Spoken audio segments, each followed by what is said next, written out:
جب حضرت نوح علیہ السلام کشتی بنا رہے تھے تو ایک مومنہ بوڑھی عورت روز اللہ کے نبی کے پاس اپنی گھڑی لے کر آتی اور کہتی ہے اللہ کے نبی کب کشتی روانہ ہوگی؟ نوح علیہ السلام فرماتے ابھی دیر ہے۔ وہ عورت شام تک بیٹھی رہتی اور پھر اٹھ کر چلی جاتی۔ ایک دن نوح علیہ السلام نے فرمایا کہ اے عورت جب جانا ہوا تو تمہیں بتا دیا جائے گا۔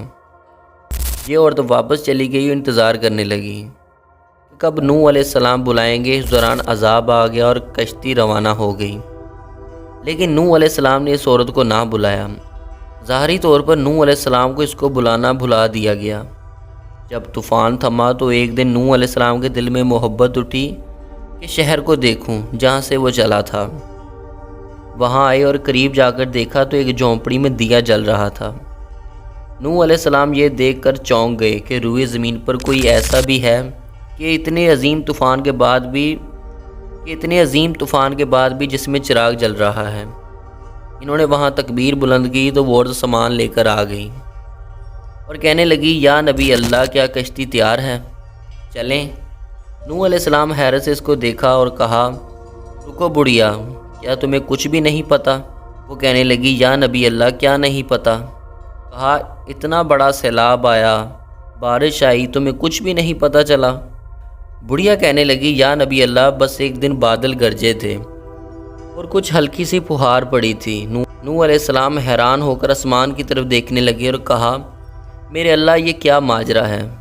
اللہ تعالیٰ نے نوح علیہ السلام پر وحی بھیجی کہ اے میرے پیارے نبی، اس عورت کے دل میں چونکہ تمہاری محبت تھی اور تم نے اسے پابند کر دیا تھا، چونکہ تمہارا اس سے وعدہ بھی تھا کہ نجات کی کشتی میں اسے لے کے جاؤ گے، تب جب کہ تم نے اپنا وعدہ پورا نہیں کیا، لیکن اے نوح میں تو تمہارے وعدے کا ذمہ دار ہوں، اس لیے میں نے اس بڑھیا تک عذاب پہنچنے ہی نہیں دیا۔ امام سجاد علیہ السلام نے پاس بیٹھے اپنے مومنین سے فرمایا مومنو یہ حدیث قیامت کے مومنین تک پہنچانا تم پر واجب ہے۔ انہیں بتا دو کہ جس نے ہم سے محبت کی قیامت کا عذاب ضرور آئے گا، لیکن جیسے اس بڑھیا کو پتہ نہیں چلا، ہمارے مومنوں کو بھی پتہ نہیں چلے گا کب قیامت آئی اور کب چلی گئی۔ پیارے دوستوں، مرنے کے بعد جنت میں جب ہماری پہلی صبح ہوگی، جب جنتی اپنے محل کی اونچائی پر کھڑے ہو کر جنت کے خزانوں اور اس کی نہروں کو دیکھ رہے ہوں گے تو ان کے آسمان اور زمین تبدیل ہو چکے ہوں گے۔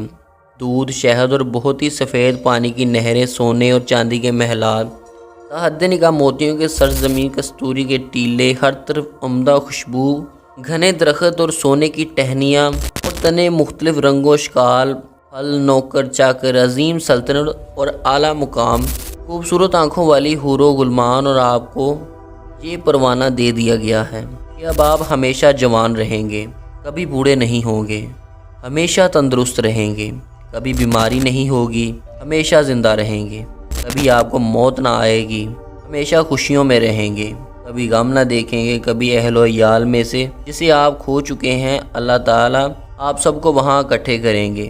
ایسی جنت جسے آج تک کسی بھی آنکھ نے نہیں دیکھا، کسی بھی کان نے نہیں سنا اور نہ ہی کسی انسان کے دل میں اس کا خیال گزرا ہے۔ صحابہ کرام اور نبی کریم صلی اللہ علیہ وآلہ وسلم سے ملاقات ہوگی اور سب سے بڑھ کر اللہ رب العزت کی زیارت نصیب ہوگی۔ اللہ پاک سے دعا ہے کہ اللہ پاک ہمیں شیطان کے شر سے محفوظ فرمائے اور نیک اعمال کرنے کی توفیق عطا فرمائے۔